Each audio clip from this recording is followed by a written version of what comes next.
രണ്ടാം ലേഖനം 4-ാം അധ്യായം 1 മുതൽ 8 വരെയുള്ള തിരുവചനങ്ങൾ.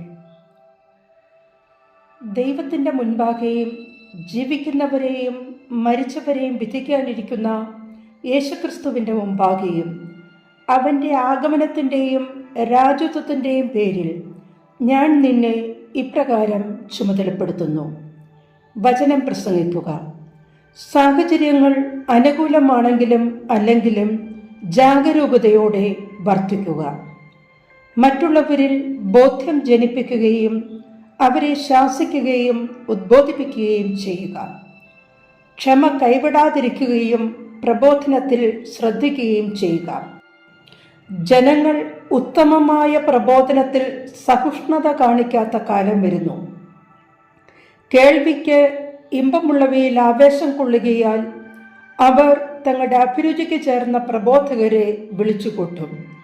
അവർ സത്യത്തിന് നേരെ ചെവിയടച്ച് കെട്ടുകഥകളിലേക്ക് ശ്രദ്ധ തിരിക്കും. നീയാകട്ടെ എല്ലാ കാര്യങ്ങളിലും സമചിത്തത പാലിക്കുകയും കഷ്ടതകൾ സഹിക്കുകയും സുവിശേഷകന്റെ ജോലി ചെയ്യുകയും നിന്റെ ശുശ്രൂഷ നിർവഹിക്കുകയും ചെയ്യുക. നീതിയുടെ കിരീടം. ഞാൻ ബലിയായി അർപ്പിക്കേണ്ട സമയം ആസന്നമായിരിക്കുന്നു. എൻ്റെ വേർപാടിൻ്റെ സമയം സമാഗതമായി. ഞാൻ നന്നായി പൊരുതി എൻ്റെ ഓട്ടം പൂർത്തിയാക്കി വിശ്വാസം കാത്തു. എനിക്കായി നീതിയുടെ കിരീടം ഒരുക്കിയിരിക്കുന്നു. നീതിപൂർവം വിധിക്കുന്ന കർത്താവ് ആ ദിവസം അതെനിക്ക് സമ്മാനിക്കും.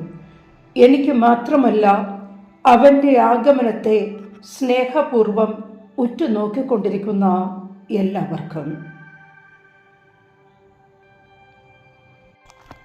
വിശുദ്ധ യോഹന്നാൻ എഴുതിയ സുവിശേഷം 17-ാം അധ്യായം 1 മുതൽ 8 വരെയുള്ള തിരുവചനങ്ങൾ. ഇത്രയും പറഞ്ഞതിന് ശേഷം യേശു സ്വർഗത്തിലേക്ക് കണ്ണുകൾ ഉയർത്തി പ്രാർത്ഥിച്ചു. പിതാവേ, സമയമായിരിക്കുന്നു.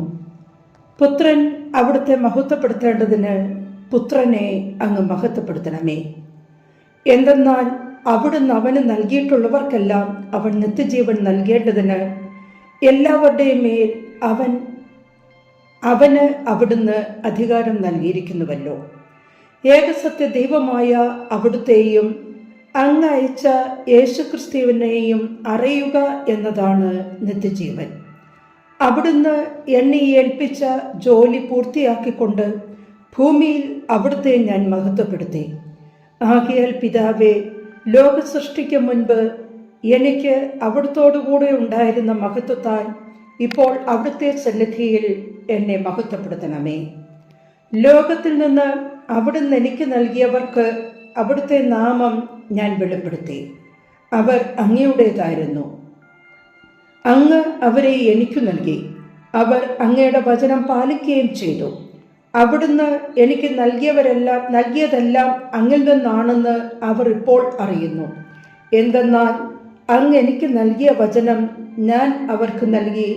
അവർ അത് സ്വീകരിക്കുകയും ഞാൻ അങ്ങയുടെ അടുക്കൽ നിന്ന് വന്ന് സത്യമായി അറിയുകയും അങ്ങ് എന്നെ അയച്ചുവെന്ന് വിശ്വസിക്കുകയും ചെയ്തു. നമ്മുടെ കർത്താവായ മിശിഹായ്ക്ക് സ്തുതി.